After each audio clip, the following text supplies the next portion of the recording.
আমি 1 কেজি ভেড়ার মাংস বাজার থেকে এনেছি। এই দেখুন, এখন আমি ভেড়ার মাংস রান্না করব। আমি পেঁয়াজগুলোকে ছুলিয়ে নিয়েছি। এই দেখুন, রসুনগুলোকে ছুলিয়ে নিয়েছি আর 4টার মতো আলু দেব। মধ্যে কুচি করে রেখে দিয়েছি পেঁয়াজ, আদা আর কাঁচা লঙ্কা, এটাকে বেটে নেব। আদা, রসুন, পেঁয়াজ এগুলো পেস্ট করে নিয়েছিলাম, এখন এগুলো দিয়ে দিচ্ছি।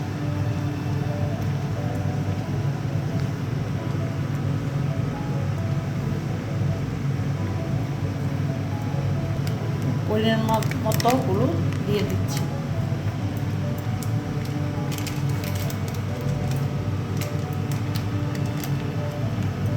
ধনিয়ার গুঁড়ো দিয়ে দিচ্ছি।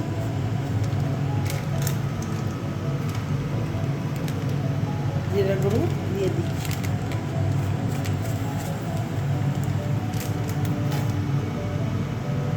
চামচের মতো নুন দিয়ে দিচ্ছি।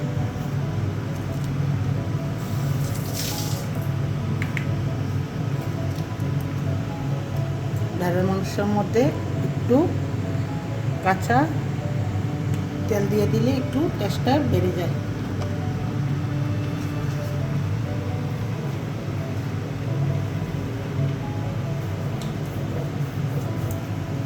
দেখুন, একটু মেখে নিচ্ছি।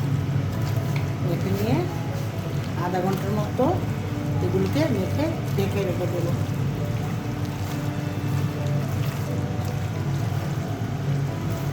এর মধ্যে আমি এই দেখুন আলু আর পেঁয়াজ রেখে দিয়েছিলাম, এগুলোকে দিয়ে দিচ্ছি। এখন আমি একটু গুঁড়া দিয়ে রেখে দেবো। দিয়ে দিয়েছি, কড়াইটা গরম হয়ে গেছে, আমি তেল দিয়ে দেব।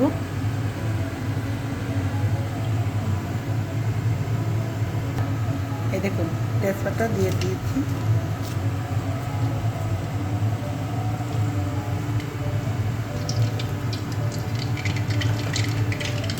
রসুন আর পেঁয়াজ পলি পলি করে রেখে দিয়েছিলাম, এটা দিয়ে দিচ্ছি।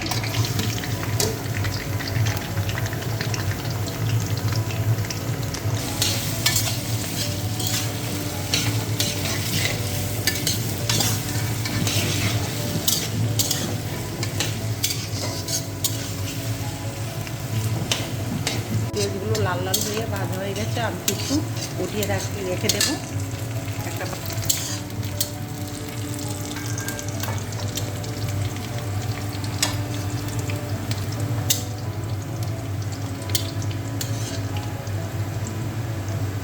মাংসগুলো দিয়ে দেবো।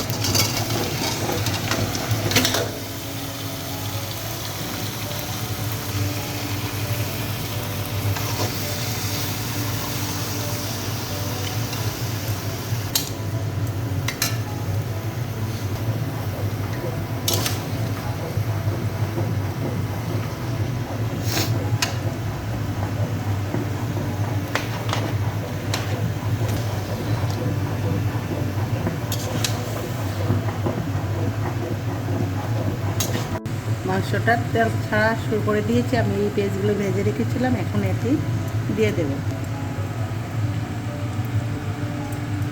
দিয়ে এগুলোকে ভালো করে নেড়ে নেব।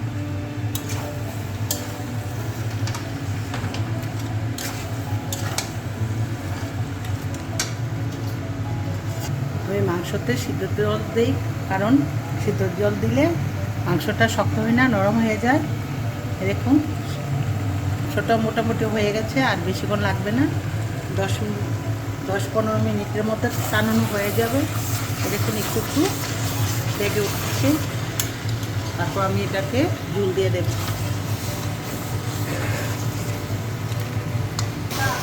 দেখুন, কটকট করে এই দেখুন মাংসটা ফুটতে শুরু করেছে, ওই তেলগুলো ছেড়ে দিচ্ছে। আমার রান্নাটা হয়ে এসেছে, টানানোটা। আমি এখন জল দিয়ে দেব।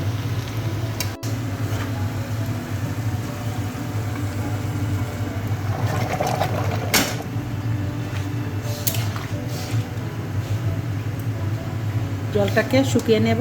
সিদ্ধ হয়ে সারলে ভেড়ার মাংস একটু সিদ্ধ হতে সময় লাগে, এই জন্য জলটা একটু বেশি দিয়েছি। জলটা থাকবে না, কষা কষা করে নেব। এলাচি দিয়ে দিচ্ছি।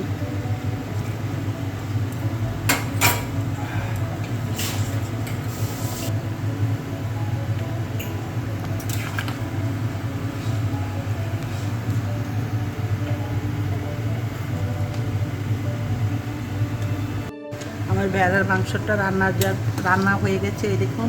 আর রান্নাটা যদি আপনাদের ভালো লাগে তাহলে লাইক, শেয়ার আর সাবস্ক্রাইব করে দেবেন।